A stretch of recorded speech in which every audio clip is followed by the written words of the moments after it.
Second-guessing a quarterback is now a national pastime in Canada. And on this edition of the Grandstand Quarterback, you get another chance to second-guess. This time, it's Jerry Keeling, who quarterbacked the Calgary Stampeders in the Grey Cup in 1971. Jerry Keeling played 15 years in the CFL, from 61 through 75, 12 for Calgary.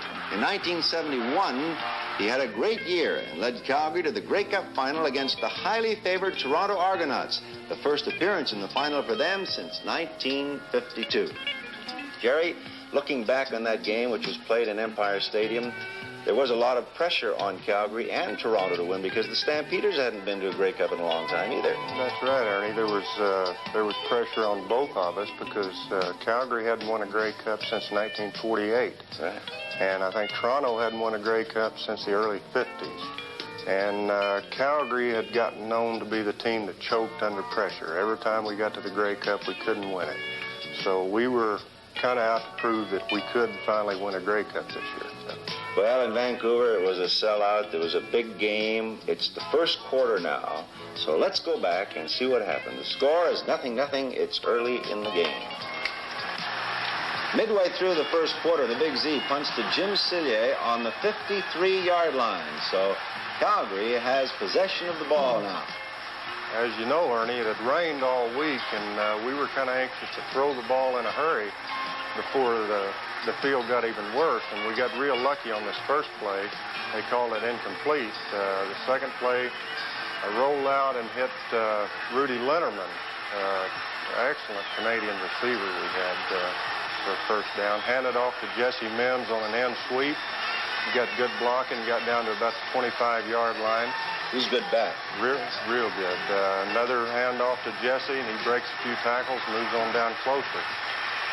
Then I believe this pass was incomplete to John Henderson.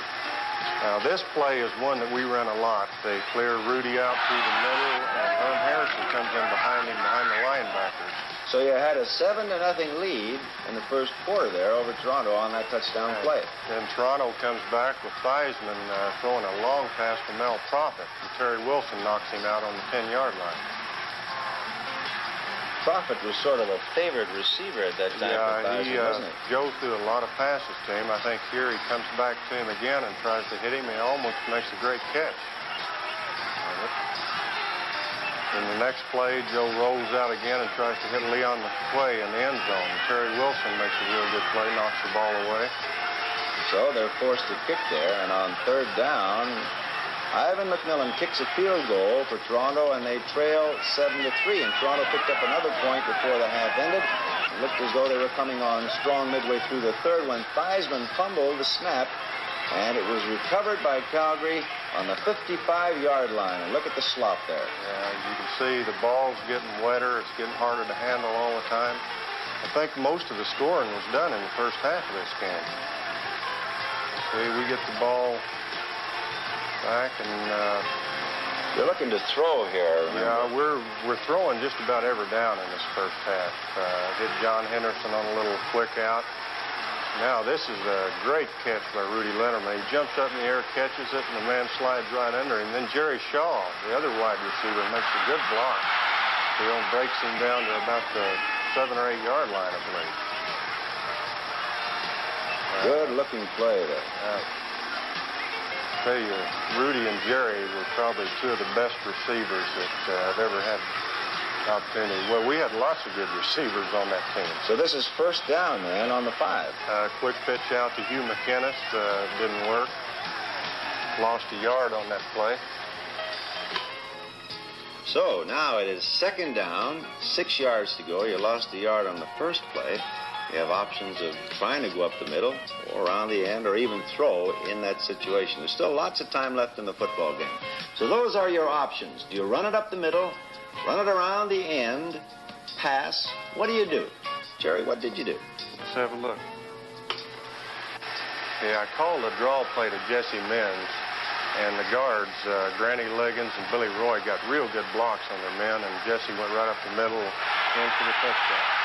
What made you pick that run up the middle? What'd you see? The obvious thing was for us to roll out, either pass or run the ball. And this was not actually a draw, but more of a roll draw. We started like it was going to be a sprint out pass, the halfback set up, and I just handed it to him as I went by him. And you went on to win the football game, the Grey Cup, 14-11, as Toronto put on a little splurge near the end there. Right. We got a little lucky with the McQuay fumble there at the end of the game. What would have happened had he held on the ball? They probably would have got a field goal out of it. Probably would have got a field goal. We'd have probably gone into overtime. And that, well, you would have had a barn burner there. Right. So for all of you who entered the contest and you picked up the middle as your choice of what the quarterback would do, you are the winners. Jerry, you live in Enid, Oklahoma now. What do you do back there? Well, my brother and I have an appliance and TV business in Enid. It's one that our dad started a long time ago, and we've taken it over now. And just trying to live a nice, easy, good life now for a change. You look in great shape. You're working out? Oh, I play a lot of basketball. But I tell you, we really enjoyed coming back to Canada and visiting some of the friends that we made a lot of good friends in Canada. Jerry Keeling, nice to have you with us. It's nice to be here. Okay. Join us again tomorrow on Grandstand Quarterback, when our guest will be Sam Etcheverry. Grandstand Quarterback is brought to you by Sony of Canada Limited, manufacturers of quality home entertainment products.